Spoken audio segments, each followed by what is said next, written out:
प्यारे दोस्तों, ये फ़कीर योगी वीरेंद्र योगी एक योगा प्रशिक्षक के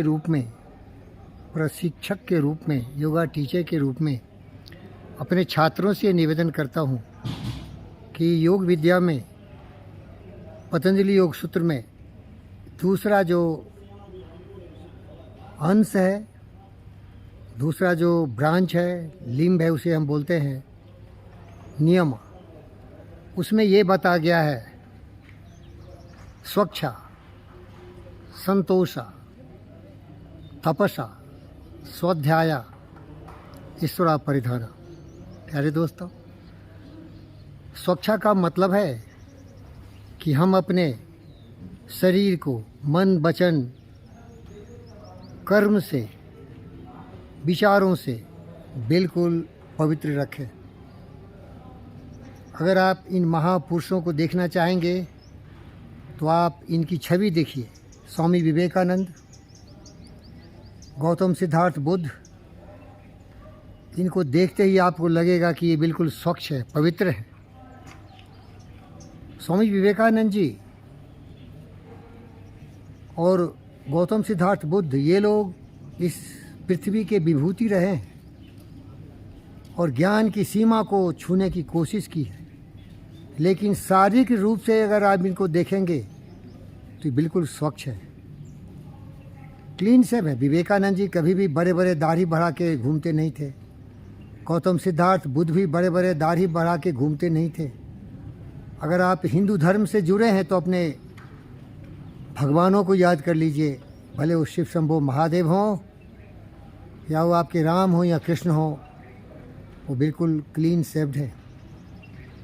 लेकिन आज की परंपरा में बहुत सारे हमारे युवा पीढ़ी के ऐसे लोग हैं जो बिल्कुल बड़े बड़े दाढ़ी बढ़ा लेते हैं।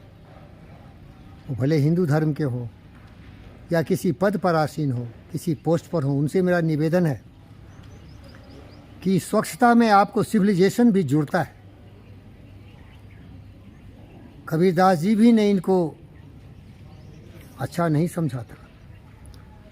दाढ़ी बनाए के बाबा बन गए बकरा। ये बड़े बड़े दाढ़ी बढ़ा लिए। बहुत फिल्म कलाकार भी ऐसे कर रहे हैं। बहुत ऐसे ऐसे महान वैज्ञानिक भी थे। इवन रविन्द्रनाथ टैगोर भी बड़े बड़े दाढ़ी बढ़ा लिए थे। लेकिन ऐसे कुछ ही लोग थे जो इस तरह से अपने आप को रखे। लेकिन आधुनिक सभ्यता संस्कृति में वैज्ञानिक ढंग से हमारे पास अच्छे से अच्छे ब्लेड हैं जिससे कि हम क्लीन सेव हो सकते हैं। स्वच्छता वहाँ है, सफाई वहाँ है। अपने बालों को भी अच्छे ढंग से ट्रिमिंग कर सकते हैं और हम बिल्कुल तंदुरुस्त रहते हैं। अगर आप हमारी सिपाहियों को देखेंगे तो देखिए किस तरह से उनको अनुशासित किया जाता है। कभी भी वो बिल्कुल ऐसे बेसहारे, बेचारे, लावारिस की तरह, अनुशासनहीनता की तरह नहीं रहेंगे। बिल्कुल चुस्त दुरुस्त, एक सुंदर जवान के रूप में सर्वशक्तिमान शरीर, विचारों में साहस, धैर्य, करुणा, दया, प्रेम का प्रवाह, देशभक्ति की भावना होती है। इसीलिए जो हमारे दोस्त लोग हैं, वो डॉक्टर हो, इंजीनियर हो, IAS हो, IPS हो, कहीं भी किसी पद पर हो, आप भी स्वच्छता का ध्यान दीजिए। योग विद्या का नियम का पालन करिए। किसी भी विदेश के जो राज्याध्यक्ष हैं, वो बाइडेन हो या वो पुतिन हो या वो मैक्रोन हो, देखिए कितने स्मार्ट होते हैं। या हॉलीवुड के फिल्म स्टार्स हो, कोई भी ऐसा नहीं दिखेगा कि बड़े बड़े दाढ़ी बढ़ा के वो एक जंगली की तरह। कोई सभ्यता नहीं, कोई संस्कृति नहीं। प्राचीन काल में ऐसा हुआ करता था। दाढ़ी काटने के लिए हमारे पास अच्छे अच्छे ब्लेड नहीं थे। तो आज आपसे अनुरोध करता हूँ कि आप विवेकानंद जी की तरह दिखें, सुंदर, सजे धजे, शरीर से सबल, मस्तिष्क से पवित्र विचारों से। शरीर आपका ऐसा हो, पत्थर सी हो मांसपेशियाँ, लोहे सी भूदंड भय, नस नस में हो लहर आकी, तभी जवानी पाती जाए। ये आपको मिल जाएगा योगासना और प्राणायामा से। और मस्तिष्क में भी बुद्धि भरे। यामा अहिंसा असत्य आस्त्या ब्रह्मचर्या परिग्रह नियम स्वच्छा संतोषा तपसा स्वाध्याय ईश्वरा परिधाना। योग विद्या सिखाता है।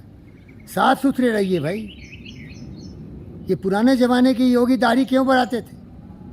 आज का आधुनिक योगी कुछ लोग हैं जो अपने आप को उस महान योगियों से ऋषियों से जोड़ता था, लेकिन सच पूछो तो पाखंडी है। बाबा रामदेव खड़ाम पहन के चलता है, खड़ाम पहनता है, दाढ़ी बाल बढ़ा लिया है, क्योंकि वो जोड़ता है उस महान ऋषियों से और बोलता है मैं महर्षि हूँ। मत बहकावे माई। विवेकानंद से सीखना चाहिए उसको, उससे बड़ा कोई योगी हुआ नहीं। विवेकानंद ने पूरे विश्व में हिंदुत्व को और प्राचीन सभ्यता संस्कृति को ऐसे प्रकाशित किया कि पूरे विश्व के महान लोग उनके सामने नतमस्तक हो गए। हमारे आदर्श स्वामी विवेकानंद हो, गौतम सिद्धार्थ बुद्ध हो, हमारे साहसी भगत सिंह, चंद्रशेखर आज़ाद और सुभाष चंद्र बोस हो। देखिए उनकी छवि। मैं इन बच्चों को जब देखता हूँ ये दाढ़ी बढ़ा लिए हैं, इसका एक ही कारण है, ये आलसी है। ये आलसी हैं और ये कभी विकास नहीं कर सकते। आलस होत न जगत में सुखी रहत संसार, आलस ने ही कर दिए निर्धन और बीमार। आप बीमार दिखते हो दाढ़ी बढ़ा के, मेरी प्रार्थना कबूल करिए। साफ सुथरे मन होना चाहिए, विचार पवित्र होनी चाहिए। सत्य, न्याय, प्रेम, शांति, अहिंसा, करुणा, दया, प्रेम के प्रवाह में बहो। उपयोगी बनो, योगी बनो और देखने में भी ऐसे दिव्यमान सुंदर सा एक छवि लेके राम की तरह, कृष्ण की तरह, विवेकानंद की तरह, बुद्ध की तरह, सुभाष बोस की तरह, चंद्रशेखर आजाद की तरह, भगत सिंह की तरह हमारे को दिखाओ। धन्यवाद।